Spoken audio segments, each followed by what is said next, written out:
Welcome to Find Your Strong, the podcast that's here to help you free yourself from food rules, fitness guilt, and those weird detox teas. Oh, do not get me started, Ella. All right, I won't. I'm Ella, nutritionist and intuitive eating counselor. And I'm Christine, personal trainer, intuitive eating counselor, and your hype woman for joyful movement. You are, woohoo! Together we talk to experts, share stories, and hopefully leave you feeling a bit more at home in your body. So if you're ready, let's find your strong. So today we've got a cracker for you, as always. We've got a really very special guest today, Alyssa Ages. I'm a bit of a fangirl. I introduced Ella to Alyssa, and now she's a bit of a fangirl. I think I might be, yes.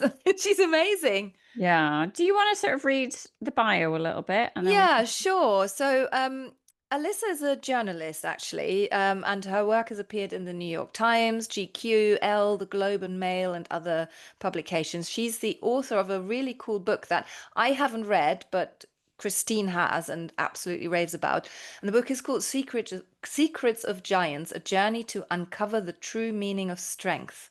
Alyssa lives in Toronto with her husband and two daughters, and we talked a little bit about, how she raises them, how they are involved in her training and in her sort of approach to strength training. So it was just a really, really cool conversation, and me coming at it from somebody who didn't really know her very well. I did a little bit for Instagram stalking before the podcast recording, but she is incredible. Absolutely amazing. I think if you're ever thinking about training, so this is what we talked to her about, but are nervous about being injured or not sure what the fuss is all about or why you would possibly want to lift heavy things, it's just a really good conversation as to sort of how she has found it helping her heal through really difficult times of her life, in a different way than maybe other pursuits like running, etc.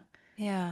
That have also been helpful, but haven't quite given her the feeling of what would you call it? Sort of that feeling of strength and like being really grateful for what your body can do, and just sort of realizing that you can do hard things and building that resilience and self-efficacy, and it's just a good conversation. So It is. without further ado, let's Listen to it now. it.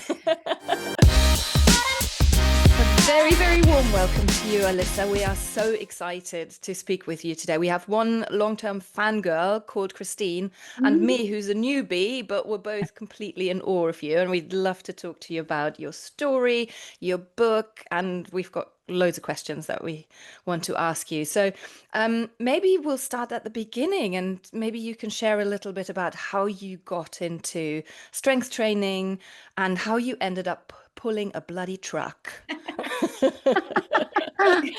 You got it. Well, first of all, thank you for having me. I'm so excited to chat with you both. So I was not an athletic child. I always feel like that's really important to say when people see the stuff that I've done in the last couple of years, to say this is not something that comes naturally to me. It's never come naturally to me. My kind of origin story was I had decided to play Little League as a kid. And I just had this very strong memory of never hitting the ball once in the entirety of the time that I was playing the sport. And just kind of taking that and making it almost like a personality type and going, I am just a person who's not good at sports. That was what I took away from that. Not I should practice more, not anything else. Just this is not something I'm good at. And then I kind of spent like the next 10 years just avoiding as much athletics as I could, believing I was just this person who wasn't cut out for it. And I was playing a softball game that I had to play in with my job. I think I was like fresh out of college. And I got up to bat and I hit the ball. And I remembered I kind of ran off to the side of the field and I called my mom, as one does in their 20s. And I said, oh my God, I'm like, remember, I've avoided playing softball and baseball for so many years, and I just had to play it for work. And like, I finally hit the ball. Like after all of those swings and misses for my whole childhood, I finally hit the ball. And my mom goes, that's great. She was like, but it wasn't that you kept swinging and missing when you played Little League. You just never swung the bat. you would sort of stand there frozen with fear and not even try. And I remember it was this moment of going, wait a minute. So this thing that I have based most of my adolescence and the start of my adult years on, this story about myself, was maybe not true at all. And I thought, okay, I've got to see what I can actually do. So I went out and the first thing I did was I signed up to run a marathon. I didn't know if I could run a city block, and I trained for it. And the first year I got injured and I couldn't do it, but I trained again and I did it. And I went on to run a whole bunch of marathons. And then I thought, okay, we checked that off. What's next? I'm going to do a triathlon, even though I, again, like literally could not swim a lap in the pool. And I went and I did a bunch of triathlons. And then I thought, I'm going to do an Ironman. And I finished that. And I thought, okay, well, what's the next thing on my list? And I did do hot yoga briefly in there, but I did not like that very much. So I went and I did CrossFit. And I was like, oh, this is challenging in a totally different way. Because all of a sudden, it wasn't just you can make it from the starting point to the end point, and maybe it's just slower if you're having an off day or if you're feeling weaker. But that weight is like sometimes literally not going to move. Mm. And kind of going back to this, harkening back to that childhood feeling of, I can't do this, so I'm not going to, and having to now choose actively to do it something where I probably was going to fail a lot of the time, and making the decision to keep doing that and being okay with that. And I liked that so much. I met a friend there who said, come to this strongman class with me. And I was like the guys on late night ESPN. What is this? Why do you think I can do this? And I went, and I remember that first day we got to lift an Atlas stone, which is this like round concrete boulder. It was 90 pounds, which now seems light to me. And I got it all the way up to my shoulder. And it was this feeling of just like invincibility, of like, Mm. there's nothing in this room that I can't lift if I want it badly enough or I try hard enough. Um, and that was the start of what's now over a decade of doing this. And then, yeah, with the year that I turned 40, I decided the new strongman goal was to pull a truck, which I then did, and it was awesome. That's Wow. unbelievable. I mean, I find you through Steph Godrow, because I've Oh, followed her yeah, for many, many years and had her that's on the awesome. podcast previously as well. And she's always inspired me in terms of strength. But then after I read your book and listened to all of the podcasts you've ever done in your life, then I started buying documentaries with Donna Moore, who was like, strong woman. And I was looking for there's very few documentaries or any shows about women, sort of strong women competitions that I could find. And I did my ADHD going down rabbit holes quite a lot. And I even ended up watching the Gladiators Yeah, I watched that documentary, too. Muscles and Mayhem. But it was interesting to me because there's so many strong men Yeah. documentaries and things that you could watch. But is it still relatively new for women? Is it growing? Is it? I wouldn't say it's new, but I would say it's growing. And Mhm. I think it was like this kind of slow drip. And then in the last maybe couple of years, it started to grow at a much greater level. So there are now competitions where women are getting, if not the same amount of prize money as the men, at least closer. Brilliant.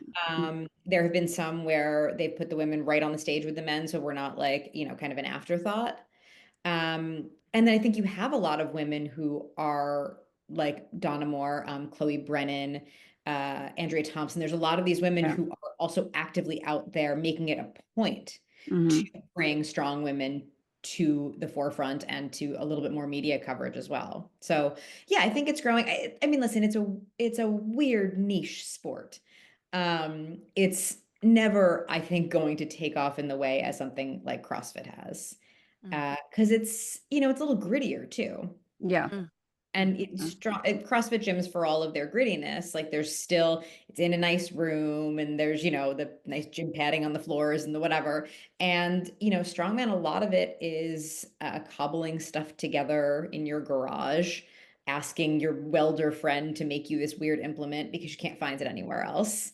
Um, Mhm. I think it feels a little bit intimidating to people. So I don't see it ever getting to that same level, but I like that it is becoming a little bit bigger and more well known. And how is the relationship between the men who may feel like, well, this is our arena, and the women who are competing? Is it generally really friendly? Have you encountered sexism in the sport, or is it generally quite sort of friendly and supportive? Yeah, I think now especially it's gotten significantly more friendly and supportive. Okay. At my level, I can't super speak to the pro level because I've never competed there. Mm. But the amateur level, certainly.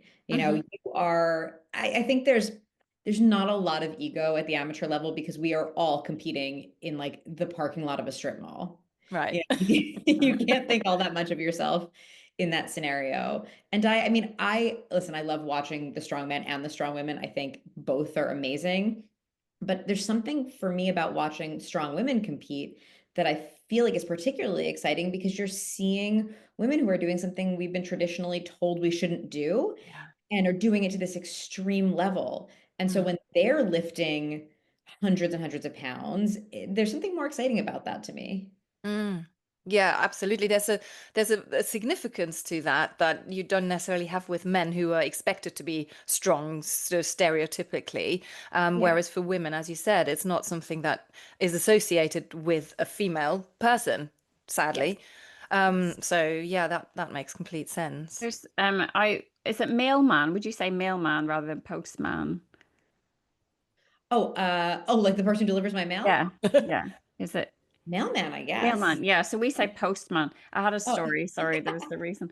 So the postman delivered my kettlebell, my new kettlebell, because yeah.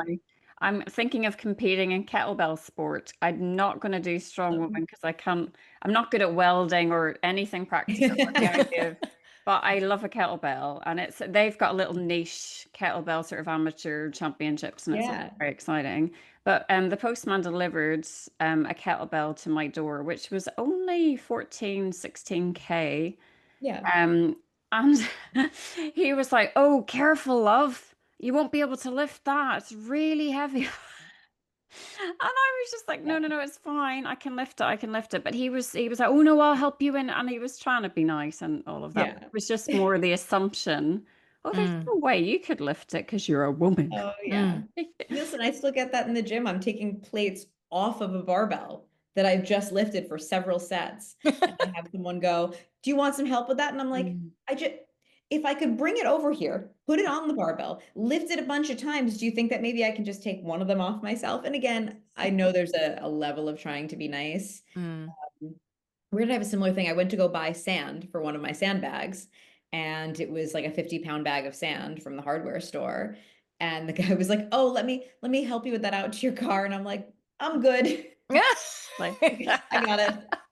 Jaw There's something drop. really What? special about that feeling. Yeah. oh, it's just Yeah. the idea. I think what really struck me, it was so many things in your book that I could come back to, but it was about your girls. Because I am a person who panders to my children. I don't know if you know that, Ella.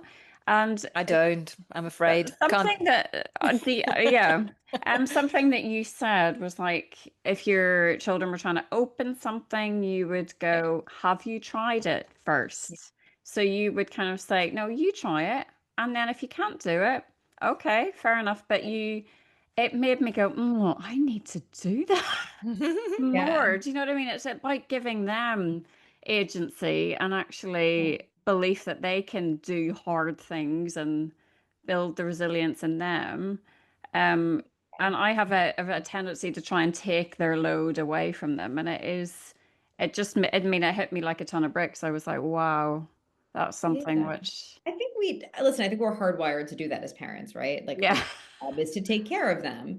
So, and even when that extends to things that we know logically they could probably do, the instinct is always still just let me do it, let me do it. And Yeah. I have to stop myself all the time with even just like the silliest things of like, I went to pick up my kid's clothing off the floor this morning when she was getting changed and put it in the laundry bin. And then I was like, wait a minute, you do it.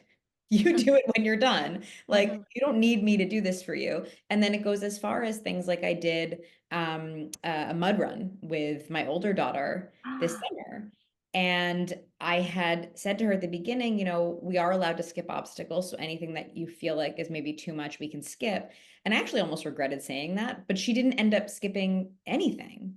Mm. She Wow. wanted to do all of it and she wanted to take that chance. And I realized how many times we approached something and I wanted to go, oh, do you want to do the easier one of this? And having to kind of stop myself and go, let her make that decision. Like, did I Mm. love that. you feel like that looks scary? Or, and 9 times out of 10, she made the decision to do the harder thing. Mm. It's Wow. quite interesting because I think giving her permission to not do the hard thing might actually spur her on. And then if she can't do it, at least she won't feel like she failed at something that mummy expected her to be able to do. So maybe that's not a bad approach because then Yeah. she had agency over whether she wanted to do it or not. Yeah, and I think it depends. I mean, I have a kid who's particularly anxious, and a friend of mine had told me something that someone had told her with that, which was like sometimes if your kid says that they're scared of something, scared of doing something, and then you tell them they don't have to do it, you're just reinforcing their belief that they There, can't yeah. do it. Mm. So that's Yeah. not true for every kid, but Mm. for me, it's something I have to watch out for. Yeah, yeah. So how do you talk you to your girls about strength training and lifting heavy things? Is that something that they're really interested in, or is that something that they just see you do and think, well, that's just what mummy does. It's just normal? They like to be in the gym with me, my younger one in particular. Hmm. And they will say, like, we were, they had a friend over from camp for a play date and they were playing charades. And this little girl kept doing this movement where she was like reaching down to the floor and then going like this, and then reaching down to the floor and going like this. And my older daughter goes, oh, are you being a strong woman? Which I thought was so, I was like, and turned out she called it an exercising girl, but Okay. it was really funny. So they get it. And I think to an extent they like trying some of that stuff. Like they'll come in, they want to pick up the kettlebell. They want the things that feel more like a game. So they Hmm. want to get on the rowing machine. Hmm. Um, but yeah, sometimes it's like they want to know what thing they can pick up. And especially doing that race with my daughter. And there were times where we had to carry like a Yeah. heavy load of some sort, and she wanted to do it. She was like, "Yeah, give me which ones can I carry? Let me Hmm. go do that." So they get it. It's a funny sport because unlike, running, there's not as much I can truly do with them in it. So it's a Mm. lot of them kind of watching and then doing Hmm. the little versions they can. But I'm hopeful that seeing that as they get older, we can get them more involved. Mm. Um, I had a question talking about running. Because you talked a lot in your book about sort of your relationship with running compared to sort of strength training in terms of it being a tool you could use to process emotion and just help you through really tough times. And it's an interesting one to me. I've run marathons myself in the past. I think it's five now. Wow. Oh, Wow. And yeah, it's interesting because I go through phases where I run most of the time or I lift. I just was wondering why you find strength training different or how you find it different in terms of processing difficult things that you're going through um, compared to running. Because I think you mentioned something about if you run, you're not, you still got it with you. I don't know. I couldn't quite. yeah. I found I find with running, and in particular, there was a point in my life when I was going through a lot of struggles with fertility, and I had a Mm, miscarriage, and running was my kind of go-to, like my safe place. And when I would run, it was this catharsis. Running brings up, I mean, that like that surge of adrenaline and yeah. whatever else comes up when you're running. Um, Brought up a lot of emotion, and it would feel like I was releasing all of it. But then once that runner's high kind of wore off at the end, I was like, oh, I sort of just feel the same as I did before. And lifting, I was doing something every time I went in that I didn't think I could do before I went into the gym. So I was Mm. leaving with this different sense of agency and a different sense of um, that I could do and like endure really hard things. Mm. And so they both had a place. Like running, Yeah. I still love running. It's like a go-to for me. It's just I love it. Um, but lifting felt like it just changed the way I felt about myself and the things that I was capable of doing.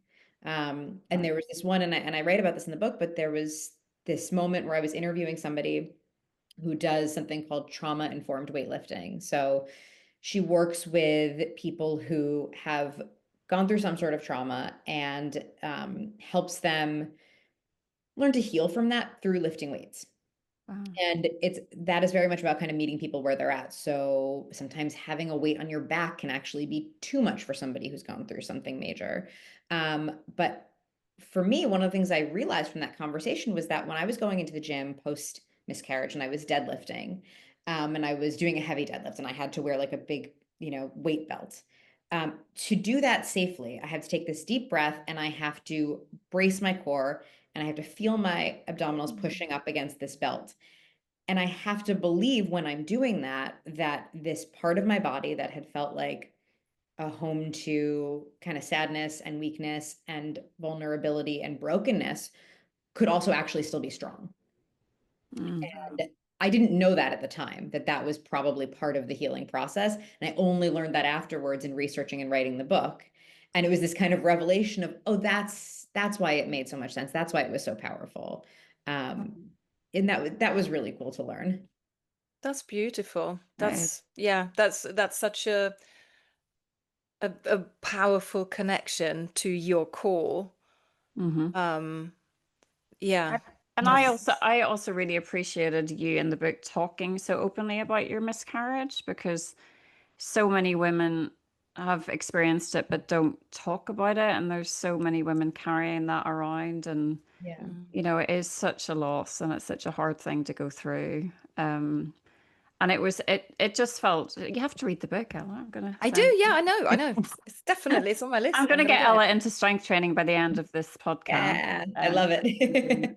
but I yeah. like the idea of it, but sorry, you were just about to ask something, Christine, but I've got a question Well, too. we always have the conversation. This is something that Mm, I wrote down, was that we always have the conversation because we don't want to put clients off movement.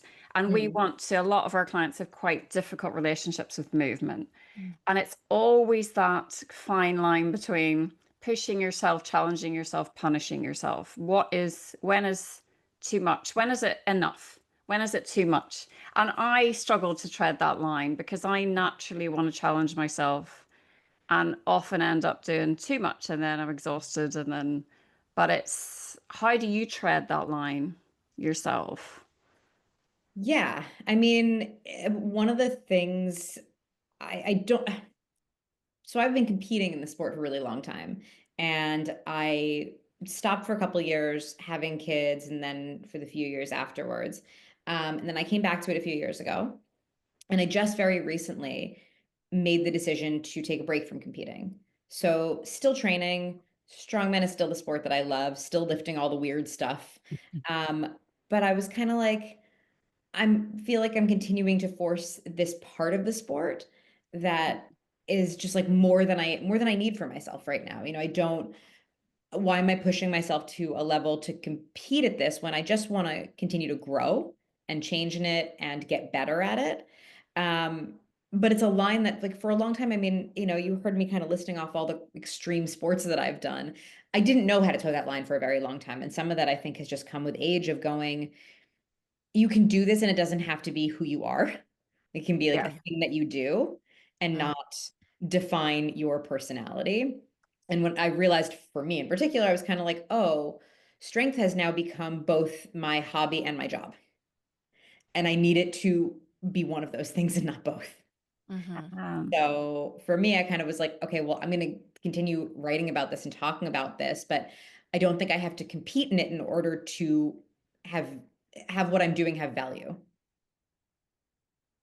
That is Yeah. interesting. Yeah, that must be a very sort of blurry line for a while, because I feel like from personal experience, once you get into something, it almost becomes all consuming. So Yeah. to kind of say, actually, no, I can't have this taking over my life. I've got a life outside of lifting and Yeah. strongman stuff. It's quite important, isn't it, for your own personal identity?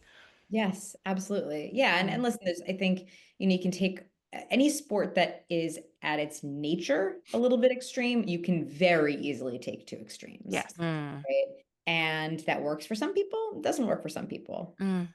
Yeah. In terms of a coach, if you had a coach, which I'm sure you do, you have a coach. Do you like the gentle nudge? Do you like the tough love? What do you what do you respond to when you're training? I so I spend a lot of time in gyms when I'm traveling, and I think one of the most fascinating things to watch is how the average trainer works with a client. And it's sort of like, hey, person, I found this thing that worked for me and gave me big biceps, and so I'm going to now put that into your program. And maybe it's just because I've only had very good trainers. I find that wild. I'm Yeah. like, why are you not working with the individual person? So I've now had the Mm. same coach for, gosh, almost 10 years. Um, Mhm. and I have that relationship with him that has lasted that long because it's never been about pushing me beyond what I want to do or making me into some sort of athlete because he feels like he needs to be able to say he's got an athlete who wins competitions. Like Mm. he's worked with me through pregnancies and postpartum and all of that, and like all very safely and just with kind of with my body and what works for my body and mind. Mm. Um, and that's not every trainer, but Mm. I also would very much encourage people that if that's not your trainer, go find one that is like that. Oh, Yeah. 100%. Can't be easy to find someone who's that sort of in that sort of niche sport. In this sport, oddly enough, yeah, because a lot of times people get to a high level and then they go, I will now And coach, coach. which is Oh, right. exactly what I'm talking about Oh, with these okay. gyms of like, I did this, Yeah. therefore I can now coach you to do Yeah. it. Okay. And, that doesn't, to me, that just makes you somebody who's like maybe a good guide, Mm. Hmm. a good coach or a good trainer or somebody with that level of expertise. Yeah. Yeah. Christine said earlier, by the end of this conversation, you will both make me into someone who's going to lift. So, walk me through how you would do that. So, if someone is completely new to it, like me, I swing a kettlebell and I lift a tiny little dumbbell every now and again. But that's it. So, where would I start? If someone's listening to this and says, actually, this sounds amazing, I would like to give this a go, where do you even start with it? Yeah, I mean, I will start by saying, I'm no longer a trainer. So I'm saying this I was a trainer, but I'm saying Mm, this from kind of just anecdotal, my personal sure. opinion here. Yeah. But I do think like the most important thing that anybody can do if they want to get into strength and it is within their means is to work one-on-one with somebody. Okay. Yeah. Because when you are lifting something, even if it doesn't seem heavy, like it's heavy for you when you get Mm-hmm. started. And if you Mm-hmm. are moving your body in the wrong way and you're engaging the wrong muscles, the risk of injury is so much greater than with most other things. If Mm, you swing a tennis racket wrong a couple of times, like, I don't know, maybe you're going to get a little bit of like tendonitis or something that's going to go away, but you're not going to like seriously injure yourself. Um, mm-hmm. and so I think that's the most important start. And then I would want that person that you're working with to start you out with body weight movements. Like Okay. no one should put a barbell on your back the second you get into the gym, right? Mm, Want you to learn how to get down into a squat properly, how to engage the right mm-hmm. muscles, how to feel the right muscles. Maybe Mm-hmm. the next move is to do it with a resistance band. Mm-hmm. Then very slowly you're adding weights to it. And then I would want them to do what's called progressive overload with you, Hmm. which is you are slowly increasing either the weight or the time that you're under tension. So, like the amount of time you're spending, let's say, lowering into a squat or the time at the bottom, whatever that is, making those little changes kind of as you go to keep you progressing at a pace that makes sense for you. Mm-hmm. And thinking about functional movements, like if you are not somebody who is entering a bodybuilding show, I see almost no reason for you to stand there doing endless bicep curls. Okay. Like someone who's starting in strength training, Mm-hmm. compound movement. Like I want you doing these mostly full body movements that Yeah. are going to make you a more functional human so that you Mhm. actually see the benefits of it. Maybe you Yeah. walk in and you're like, my goal is bigger biceps. But for the average person who gets into strength training, the goal is I just want to be a stronger human. I want it to Mhm. like not hurt when I carry my grocery bags down the street. Yeah. Yeah. Want to be able Yeah. to lift my kid and Yeah. carry them screaming in the middle of a tantrum, at least the kids at my age, my kids' ages, like, from the playground back home and not throw my back out. Yeah. And I Yeah. think that like that's where social media can get a little screwy with us is like we have these ideas that we have to either do strength training to look a certain way or do strength training to be able to do these ridiculous feats. And Mm. like you don't no normal person has to pull a truck with their body. I try to do that, but like Well, but the main goal of strength for me still is just to be able to like move through the world knowing that there's very little that I can't do. wow. I Yeah. think I think you were, was it a podcast that you were on where you were talking about when you're a grandma, and or it was somebody, maybe it was the podcast host, and I think she said she doesn't want to be the tiny little grandma. She wants to be the, really spoke to me. I was like, I don't want to be the tiny little grandma. I Yeah. No, want to be the no, fun there's this grandma. there's this commercial that airs here. I couldn't even tell you what it's for. I don't remember, but it's this old man. I don't know how old he is. Maybe he's in his 80s, and he's in his little like shed in his backyard, and he is for like 2 months. You see him trying to lift this kettlebell, and eventually, once he's able to get it off the floor, now he's trying to pick it up a little higher and a little higher. And at the end, you see that what he's doing is he's doing reps of picking it up like this and bringing it over his head. And then the final scene is he's got his daughter and his granddaughter over at his home for Christmas, and he picks up the granddaughter and like brings her to the top of the tree to put the star on it. And I'm like, that's it. That's it. That's That's fine. why. That's how we do Yeah. Yeah. this. Yeah. That's and you were talking about sort of why some people would train, and sort of obviously aesthetics comes into the conversation at some point. And I did a post which was kind of inspired by you on, if you're scared to get bulky. And this is a question that I get all the time when I have a new client. It's like, will I get bulky? And we have to obviously dig down into that. But it's also, we live in this culture, and it's something which I've made peace with, that when I'm sort of training a lot with kettlebells, I develop muscles and look slightly different than I do when I'm running a lot and not lifting so much. And I just have to, occasionally I'll see myself and I'll go, that's okay. And it's okay to feel that initial, ooh, oh, that's okay. Yeah. That's just the culture. It's okay. And I Yeah. think that's, I really enjoyed the chapter on taking up space in your book, because you addressed that really beautifully. And it was kind of that, because you've had the same sort of battle, haven't you? Oh yeah. Yeah, I mean my Mhm. whole life, right? I mean I grew up in like I came into my teenage years in the 90s when Yeah. we had Kate Moss, nothing tastes as good as skinny feels. Like Mm. I mean, I can't, that is so pervasive that Ugh, sometimes I think about that like once a day. Involuntarily. And it doesn't necessarily change like I have enough free will that it yeah. doesn't make me not eat the donut, but I think about it Yeah. intentionally. It just pops into my head. Mhm. So yeah, it's this huge fight, I think, for me, for women of my generation, like our entire lives. If you are told that smaller is better, then, choosing to make stronger, bigger, better is like, it's a very different feeling. And Mm. it's not without it's kind of back and forth. Like I can't say, I would love to be able to say I found lifting and all of a sudden I have no body image issues anymore. Mm. It's 1,000% not true. Even as I try to put on muscle, when you're putting on muscle, you are putting on mass, right? And so things are Yeah. going to fit differently. And Mhm. sometimes I put on a shirt or a pair of pants or whatever that fits tighter than it did before. And even though I know I'm stronger, there's still that moment of going, oh no, I've Mhm. got to fix this, Mhm. right? And I think what lifting has radically changed for me is that recognition. Mhm. So in the past, I would have just felt that way and I would have immediately, like, I don't know, crash dieted or something, whatever it is, or just felt terrible about myself.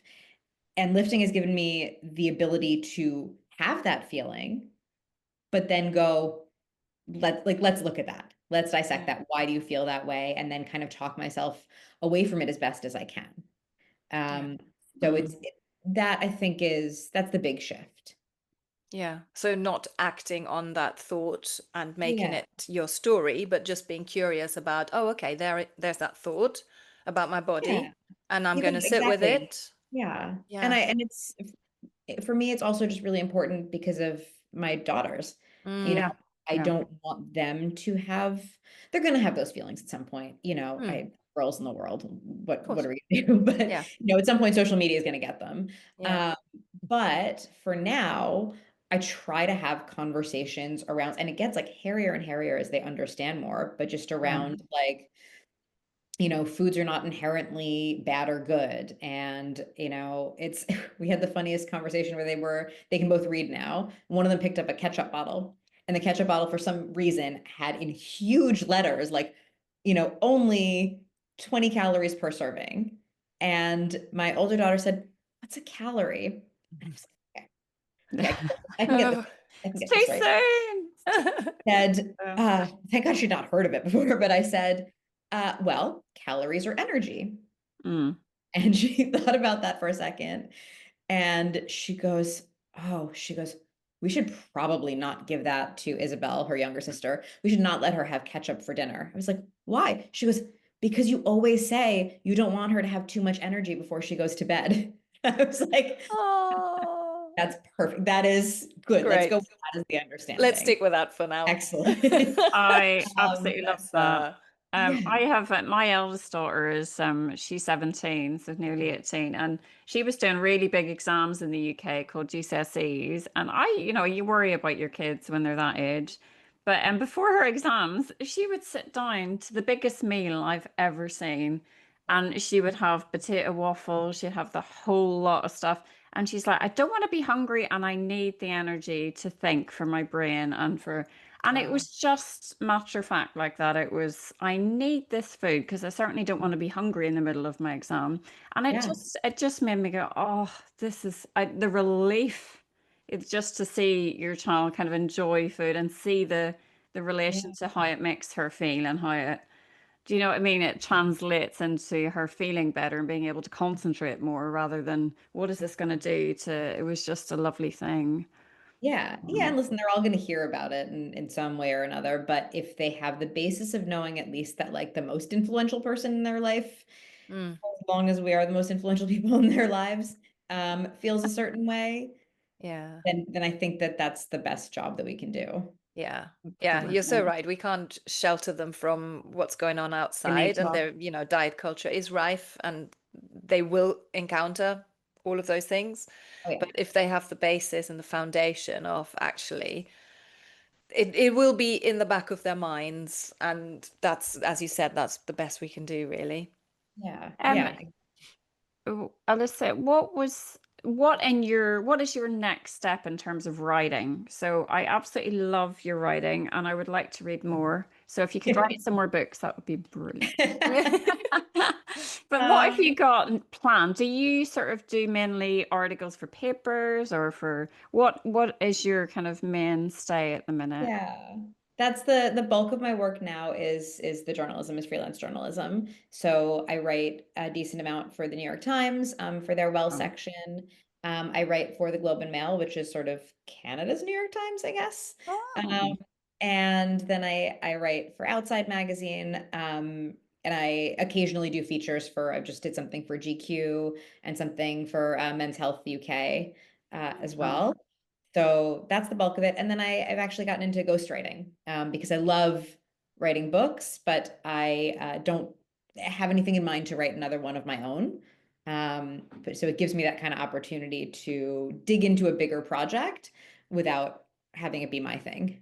Oh, brilliant. You wrote an article, is his name Mitchell I Hooper? did. Yeah. Yeah, I Yeah. love that. So you kind of followed him on, and that was fascinating to me. Thank you. Sorry, Ella. So, uh, Really, do- that was a blast to write, that one. can you just describe what that was about for Ella? Who's Yeah, Who so doesn't know I anything about it? Yeah. yes. So I became connected to Mitchell Hooper, who was the 2023 World's Strongest Man and the first Canadian to ever win World's Strongest Man. When he first won, I had done some interviews with him for some Canadian publications. And then we stayed in touch. We've actually been working on his book together. And the opportunity came up to fly to Sacramento for World's Strongest Man this year and follow him around and then write about it for GQ. And it was a very interesting time to be there because he's somebody who, for a very long time, just won absolutely everything. Everything he entered, he dominated. And I was there for a year where he didn't win. And so it was a very different article than I'd kind of gone and expecting to write, but it ended up being a sort of, what is that pressure like? What are those expectations like when you are known as the person who doesn't lose and then you do? So it was, yeah, it was a really, it was a bucket list thing for me to just be at World Strongest Man because I've been watching it since I was a kid. I literally got Yeah. chills when they set up the Atlas stones. I was like, Wow. I've been watching this for so long and it's right here in front of me because I can really nerd out on strongman. Brilliant. But it's that idea of how do you overcome nerves just before you lift something, and talking about how you would feel lifting it in the gym on any normal day, and then why is it so different when, well, you've got eyes on you and you've got expectations on you, and it's that idea Yeah. of how do you go about keeping your nerve when I find it fascinating. Yeah, I do too, which is why I love kind of digging into that with him and just with athletes in general. So Ella, have we Mm. convinced you? I'm gonna dig up my heaviest kettlebell in a minute. Yeah, I think so. No, I do like. I really, really like the sound of it. I really like Mm. the idea of, for all sorts of different reasons, to be able to lift things. And I think what really struck a chord is this: do I want to be that tiny little grandma or not? And absolutely not. I Mm. wanna Yeah. I wanna be the one that, lifts that 20-kilo packet that comes and surprises the post person with how strong I am. That's what I want to be. And I want to carry my supermarket bags home. So I think from a functional point of view, I'm totally convinced. I Love think that. my worry is the risk involved in injuring yourself, Yeah. because I am prone to sprains and strains and muscle inflammations and things like that. So I would need to work one to one with somebody on that so that I would do it properly rather than just, Even in a small group, and then you Yeah. also have the benefit of having that accountability with somebody else. Mm, One, it's makes it a little bit more like reasonably priced, but two, it's yeah, also you've got a buddy doing it with you. yeah, I love that idea. And Yeah, but Ella, remember, the more strength you build, the Mm. more robust you will That's it. feel in your Exactly. body, the Exactly. more That's why resilient. that's what's sort of quite appealing to me, because I don't want to be the one that's always injured and always hurting. So I want to be strong. So yeah, definitely. Watch this space. Meet me in a Yeah. year and we'll talk about how many Atlas stones I'm swinging over my shoulder. Oh Is no, that the wouldn't right that be word? cool? Atlas stones? Is that right? Yeah. Atlas stones. I'll come watch You you. got That would Learn be something. There we amazing. go. Alyssa, thank you so much for joining us today. And if anybody would like to see more of you or to engage with you, what's the best place for them to find you? You can find me on social media. I guess, on all the platforms. It's just Alyssa Ages. Very Um, good. and my website is also alyssaAges.com, and I Perfect. have all of my clips of my work there. And you can find me that way. You can contact me that way. Hmm. You can find links to the book there as well. And the book is sold pretty much everywhere you can buy books. Yeah, Fab. I got it on Audible and I love it. I Yeah, love it when the author actually reads it. It's absolutely brilliant. So I loved it. But experience. thank you again. Thank you. This was wonderful. And for anybody, I was going to say the podcast will be out on Friday, but obviously if you're listening, you're It gonna. is out already then, isn't it? So I'll just say goodbye then. It's been a Thank long you so day. much. It's really nice to meet you. Thank you. You both as well.